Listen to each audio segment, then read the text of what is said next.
Alors, dans cette vidéo, on va corriger les deux exercices sur le théorème de Pythagore qui est à faire. Donc, on avait deux petites applications. Pour rappel, le théorème de Pythagore s'applique dans un triangle rectangle et uniquement dans un triangle rectangle. On commence systématiquement par repérer l'hypoténuse du triangle. Ici, le triangle ABC est rectangle en A, son hypoténuse est donc le côté BC. Donc, on retire le sommet de l'angle droit. On connaît deux longueurs, donc dans le théorème de Pythagore, pour rappel, il nous sert à déterminer une longueur dans un triangle rectangle. Ici, on commence par citer l'hypothèse du théorème de Pythagore. Le triangle ABC est rectangle en A, donc d'après le théorème de Pythagore, et on va maintenant passer à la conclusion. La conclusion, c'est la fameuse égalité de Pythagore. Donc BC au carré qui est égal à AB au carré plus AC au carré. L'hypoténuse au carré est égale à la somme des carrés des deux autres côtés.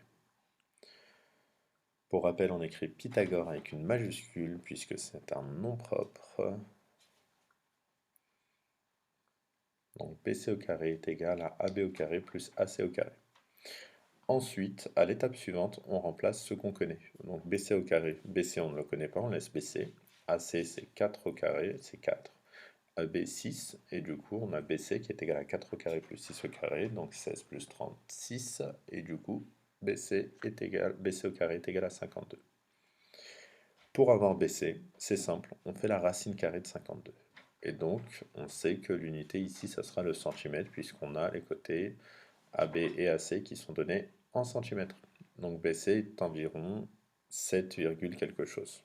Quand on calcule racine carrée de 52, ça nous donne 7, quelque chose. Passons maintenant au deuxième triangle, donc le triangle DEF rectangle en E.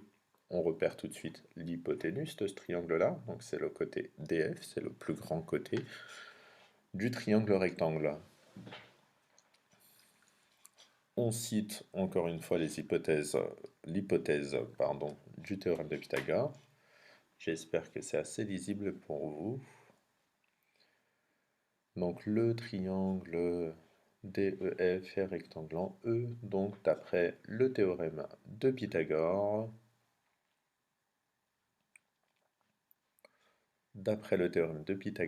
on a DF au carré qui est égal à DE au carré plus EF au carré. On commence toujours par l'hypoténuse, ça évite de se tromper. Donc DF, l'hypoténuse, au carré qui est égal à la somme des deux autres carrés. Ça évite de se tromper. Donc je fais bien le lien, là on a une hypothèse au départ et une conclusion à la fin. Maintenant, ce qu'on va faire, c'est qu'on va remplacer les longueurs qu'on connaît. DF, on le connaît, il fait 8 cm, c'est l'hypoténuse, donc j'ai écrit 8 au carré. DE, c'est 7 cm, et non, j'ai écrit une bêtise, on ne connaît pas DE, donc on laisse DE au carré, plus 7 cm pour EF, donc 7 au carré. Ça nous donne 64 qui est égal à DE au carré plus 49, et du coup, DE au carré, c'est le nombre qui permet de passer de 49 à 64, c'est donc 64 moins 49, 15. Donc DE, ce sera la racine carrée de 15. Sachant que racine carrée de 16, c'est 4, racine carrée de 15, ça sera un peu plus petit que 4.